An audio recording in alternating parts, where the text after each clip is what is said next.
Good morning to all of you. उम्मीद करते हैं कि आप लोग अच्छे होंगे, सकुशल होंगे और पढ़ाई लिखाई कर रहे होंगे। अपना लेक्चर स्टार्ट करने से पूर्व आप लोग ये जान लें कि ये जो व्हाट्सएप वर्चुअल क्लासेस चल रहे हैं ये आपके लिए बहुत ही उपयोगी है।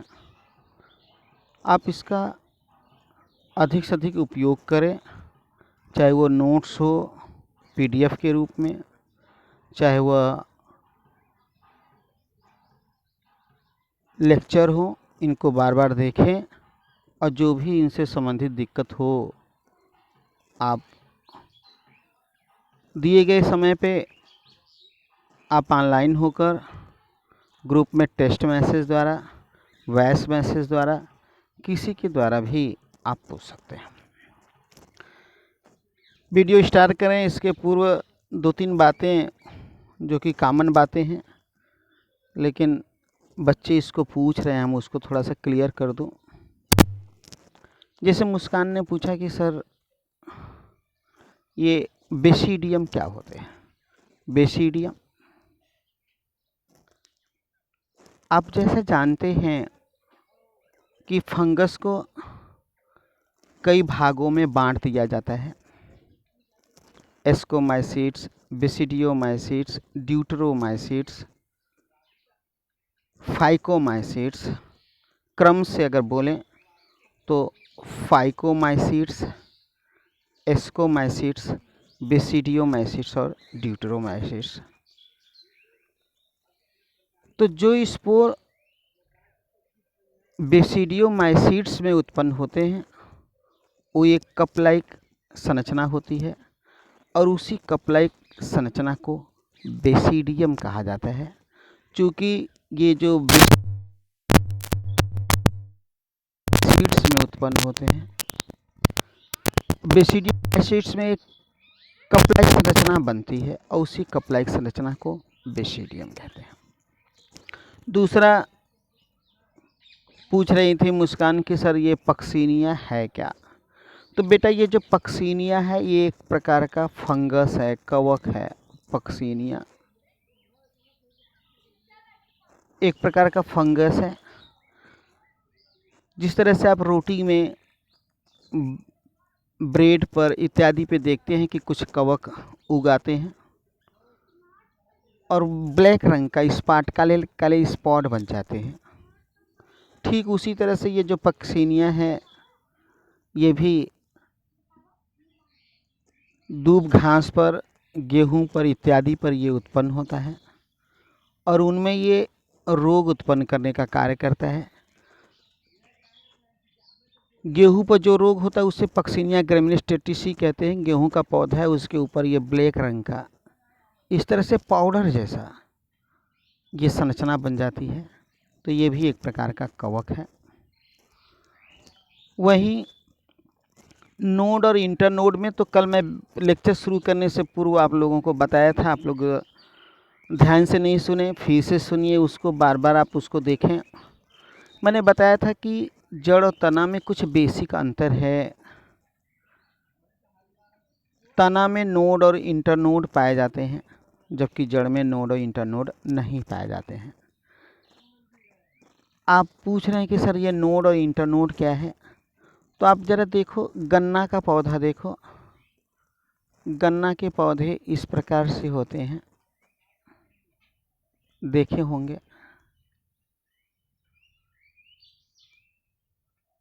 ये जो बीच वाला भाग है ये इंटरनोड है, दिस इज द इंटरनोड। और ये दो इंटरनोड जहाँ पे जुड़ते हैं यही वो भाग है जहाँ पे जुड़ रहे हैं, इसे हम लोग नोड कहते हैं। तो तना में इस तरह से नोड और इंटरनोड पाए जाते हैं। दो नोडों के बीच में एक नोड ये और दूसरा नोड ये है, जिसे आप लोग कॉमन बोलचाल की भाषा, एक नोड ये है और दूसरा नोड ये, इस दोनों के बीच का जो भाग है यही इंटरनोड है। जैसे आप लोग इंटर कॉलेज में हैं, ना तो प्राइमरी में हैं ना तो डिग्री में हैं, बल्कि दोनों के बीच में हैं, इसीलिए कॉलेज में हैं। अब हम लोग अपना वीडियो शुरू करते हैं। रिप्रोडक्शन इन ऑर्गेनिज्म, जीवों में जनन में अलैंगिक जनन पढ़ रहे हैं। और अलैंगिक जनन में हम लोग बात कर रहे थे तना द्वारा जनन। तना में हम लोग भूमिगत तना कल पढ़ चुके थे। आज हम लोग अर्धवायवी तना के बारे में बात करने जा रहे हैं। तो ये जो अर्धवायु तना है, यह तना भूमि तर क्षैतिज वृद्धि करता है। भूमि के समानांतर ये भूमि है, ये क्षैतिज वृद्धि करता है। तो ये भूमि के समानांतर क्षैतिज वृद्धि करता है। तना है तो यहाँ पर नोड और इंटरनोड है, और प्रत्येक नोड से यहाँ पर पौधों का निर्माण होता है। ऊपर शूट निकल जाता है और नीचे इस तरह से जड़ जैसे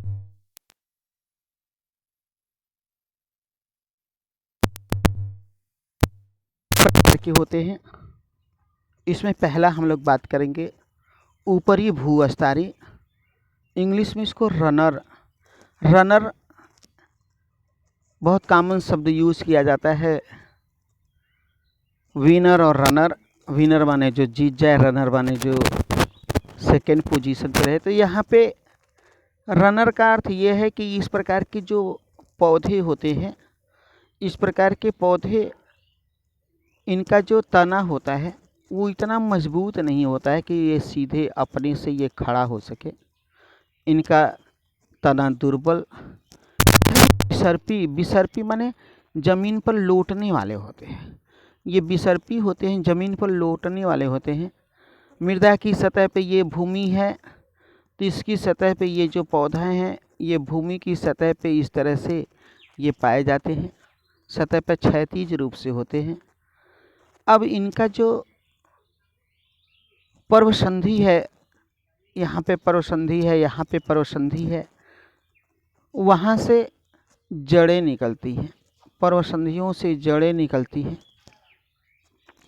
तथा ऊपर की तरफ शाखाएं निकलती हैं। इस प्रकार का जो पौधे होते हैं उन्हें रनर या ऊपरी भूअस्तारी कहते हैं। इस प्रकार का जो पौधा है वह दूब घास, खट्टी बूटी आदि हैं।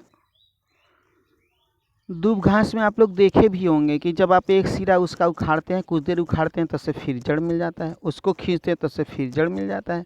तो एक्चुअली में वो नोड होते हैं जो कि वहाँ से जड़ें भूमि में प्रवेश की रही होती हैं तथा ऊपर की तरफ सूट माने प्ररोह निकले होते हैं। इस प्रकार के जनन को ऊपरी भूअस्तारी जनन कहते हैं। सेकेंड, भूअस्तारिका वे होते हैं जो जल में पाए जाते हैं। जल में पाए जाते हैं अर्थात ये जल उद्भिद होते हैं तो तना होने के कारण इन जाते हैं, इसलिए इनकी जो पर्वसंधियाँ होती हैं वो जल निमग्न होती हैं। और प्रत्येक जो पर्वसंधि है, आप यहाँ पे डायग्राम में देख सकते हैं कि ये जो प्रत्येक पर्वसंधि है, प्रत्येक पर्वसंधि से जड़ें निकलती हैं और इनसे पत्तियाँ समूह में निकलती हैं और पत्तियाँ समूह में निकलकर नए पादप का निर्माण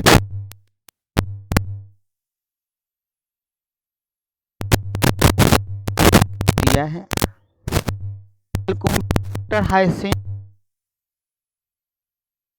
बंगाल का आतंक कहते हैं और इसी पौधे के कारण बंगाल में अकाल पड़े थे।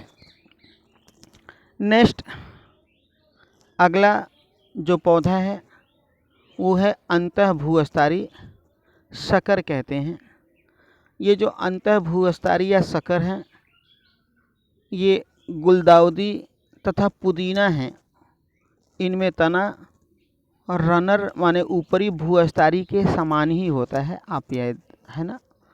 ये भी क्षैतिज वृद्धि करते हैं, किंतु ये भूमि के अंदर वृद्धि करते हैं।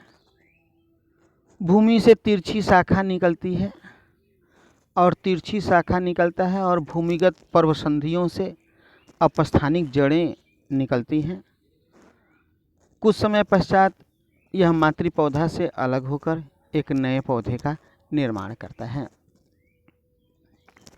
नेक्स्ट, भूस्तरीय स्टुलोन कहते हैं। भूस्तरीय पौधे शाखाएं छोटी होती हैं, संघनित होती हैं। ये सभी दिशाओं में इनसे शाखाएं निकलती हैं और इनमें वृद्धि बड़ी तीव्रता से होती है और ये तीव्रता से वृद्धि कर नए पौधे का निर्माण करती है। फॉर एग्जाम्पल जैसे स्ट्रॉबेरी।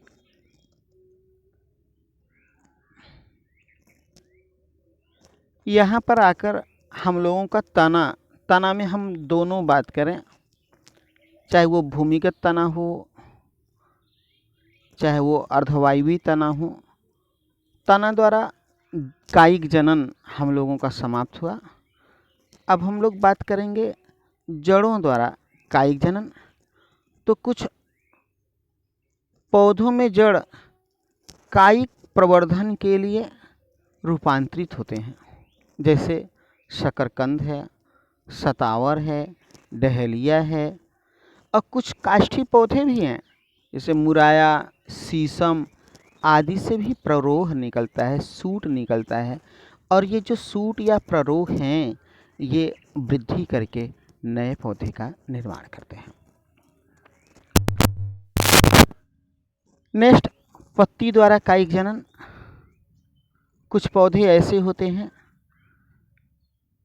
जिनकी पत्तियों के मार्जिन किनारे पर अपस्थानिक कलिकाएं निकलती हैं, अपस्थानिक पत्र प्रकलिकाएं निकलती हैं। फॉर एग्जाम्पल जैसे बायोफिलम,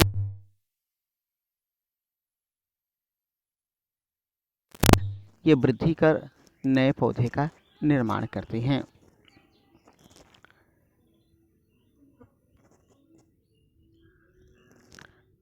नेक्स्ट, बल्बिल द्वारा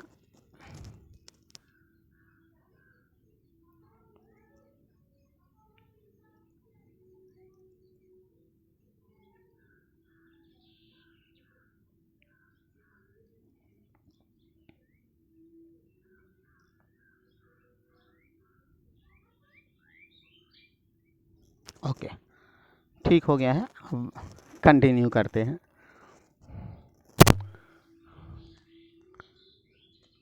बल्बिल द्वारा, तो बल्बिल गूदेदार कलिकाएं हैं जो रूपांतरित पुष्प कलिकाएं हैं और ये कायिक प्रवर्धन करने वाले अंग हैं।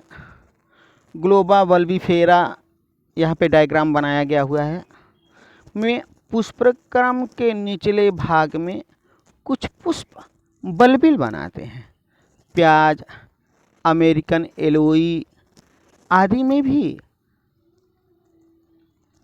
प्रकलिकाएं मिलती हैं जो बहुत से पुष्पों के परिवर्तन से बनती हैं।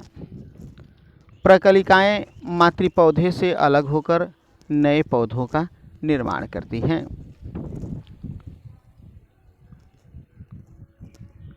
कायिक प्रवर्धन जब स्टार्ट, वहाँ पर दो प्रकार के कायिक प्रवर्धन की हम लोग बात किए थे। पहला था प्राकृतिक कायिक प्रवर्धन एंड सेकेंड इज द कृत्रिम कायिक प्रवर्धन।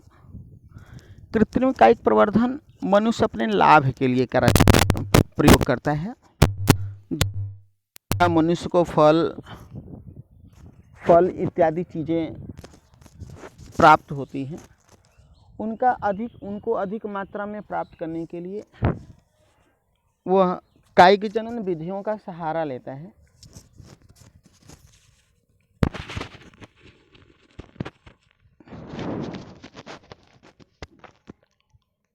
और वह इन कायिक जनन विधियों के द्वारा बड़ी तेज़ी से, शीघ्रता से ढेर सारे पौधों का वो निर्माण करता है। तो मनुष्य ने अपने लाभ के लिए कायिक जनन की अनेक विधियों का विकास किया है। इन्हीं मनुष्यों द्वारा कराए जाने वाले कायिक जनन को कृत्रिम कायिक जनन कहते हैं। कृत्रिम कायिक जनन के लिए कई विधियों का प्रयोग किया जाता है। उनमें से जो कुछ प्रमुख विधियां हैं वो निम्न हैं। फॉर एग्जाम्पल, जैसे पहला है रोपण, दूसरा है कलिका रोपण अथवा कली लगाना, तीसरा है कलम लगाना, चौथा है दाब लगाना, पांचवा वायु दाब अथवा गूटी बांधना, एंड नेक्स्ट इज द शाखा बंधन अथवा अंतश्चापन। डियर स्टूडेंट, यहीं पे हम अपना वीडियो बंद करते हैं और उम्मीद करते हैं कि ये वीडियो आपके लिए उपयोगी रहा होगा।